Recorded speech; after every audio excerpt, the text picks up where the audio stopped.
Բարև բոլորին։ Տեսաշարի այս թողարկման ընթացքում շարունակելու եմ պատմել ձեզ հայրենավաճառ այս իշխանությունների կողմից ամուսնուս քաղբանտարկյալ Նարեկ Սամսոնյանի հետապնդումների մասին։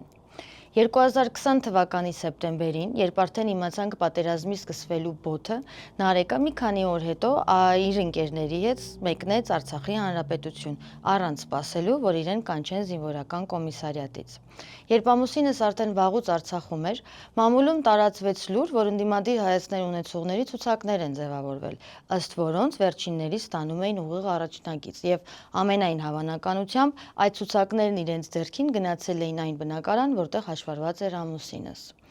Մի ամիս Արցախում մնալուց հետո Նարեկը քովիդով էր վարակվել եւ ստիպված վերադարձել էր տուն։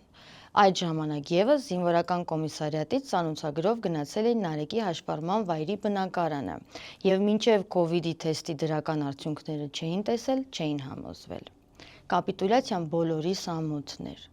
Կապիտուլյացիայից հետո սկսվեց մեծ թափով պայքար այս իշխանությունների դեմ եւ բնականաբար ամուսինս ինչպես մյուս բոլոր մեր պետությունը սիրող սրտացավ մարդիկ պայքարի առաջին շարքերում էին։ Անտիֆեյքի ամբողջ թիմը եւս պայքարի առաջնագծում էր։ Հաշիվ չկա, թե այդ ընթացքում քանի անգամ է Նարեկը բերման ենթարկվել։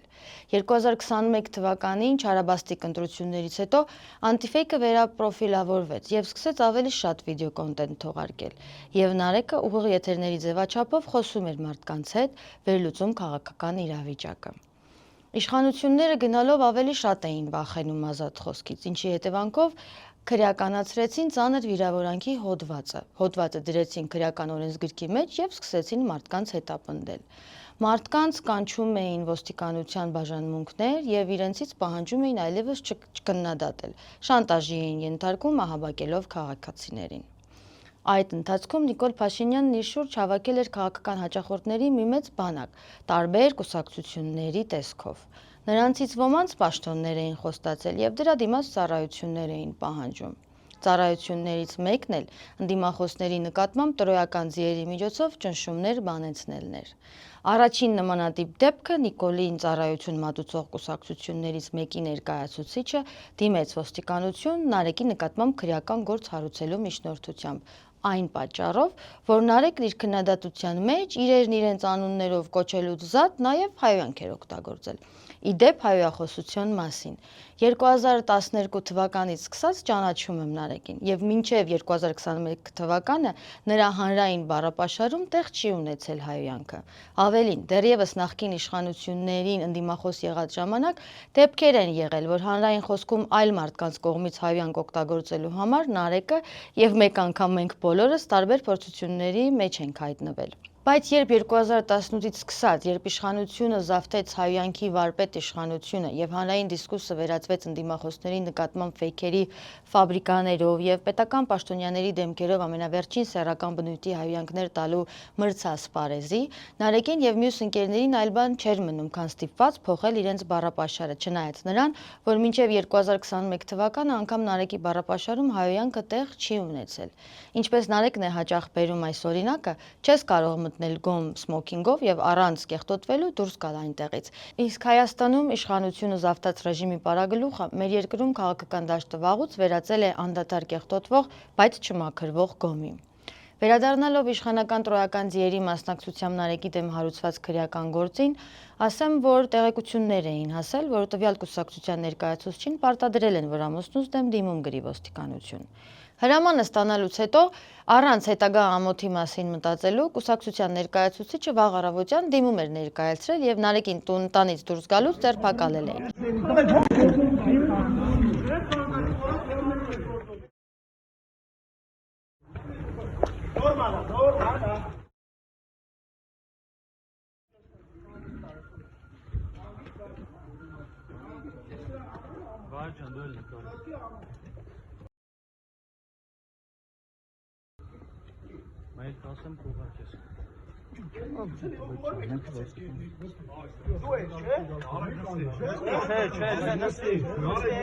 Կասեք չի խփիկ չի գերնին։ Չի խփեին, ոչ մեկ։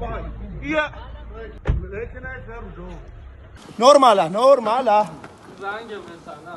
Տվեք լրատվամիջոցներ շուտ, հանգիստ տարեք։ Հանգիստ գալիս է։ Հանգիստ, այս սրա համարն ամոթ։ Շոտի ամոթ։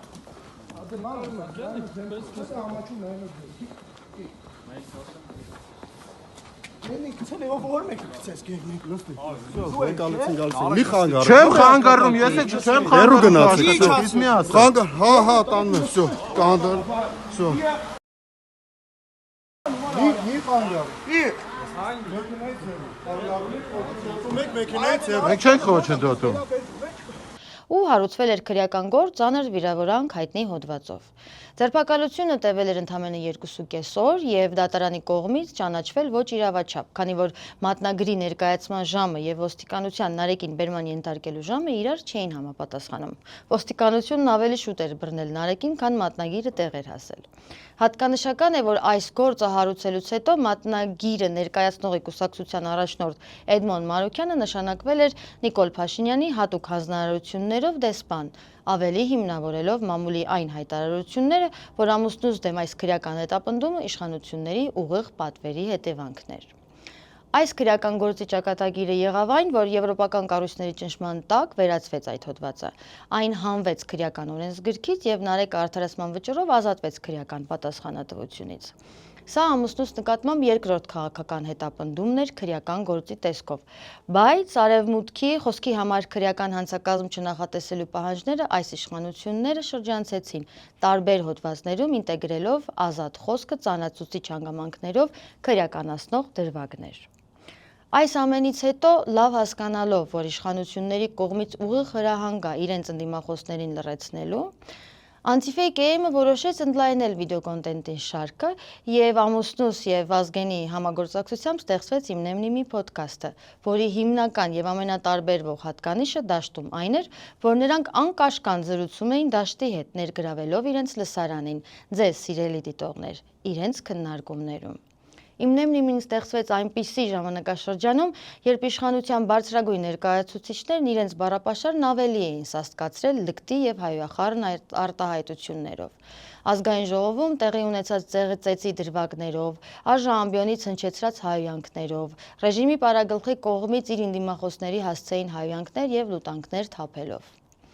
Ըստ էության Իմնեմնիմին գնալով դառնում էր այն հարթակը, որը մեծ հեղինակություն եւ լայն լսարան էր ձեռք բերում ընդդիմադիր շրջանակներում։ Ոդքասթի ընթացքում տղաները պարբերաբար տեղեկացնում էին ոչ նորմատիվային լեքսիկոնի հավանական օգտագործման մասին, բայց անգամ այս պարագայում ժամային հաշվարկով ոչ նորմատիվային լեքսիկոնը 1%-ից ցածր էր։ Ավելին, սկզբնական շրջանում, երբ ռեժիմը չէր հանձնել Արցախը, Իմնեմնիմի ոդքասթը տեսագրվում էր եւ մոնտաժի ընթացքում փակվում էին բոլոր ոչ նորմատիվ բառապաշար ենթադրող բառերը։ Բայց անգամ դա չստիպեց Նիկոլ Փաշինյանին Իմնեմնիմի ոդքասթի եթերում հնչեցրած խոսքի համար քրեական գործ հարուցել ամուսնուց դեմ։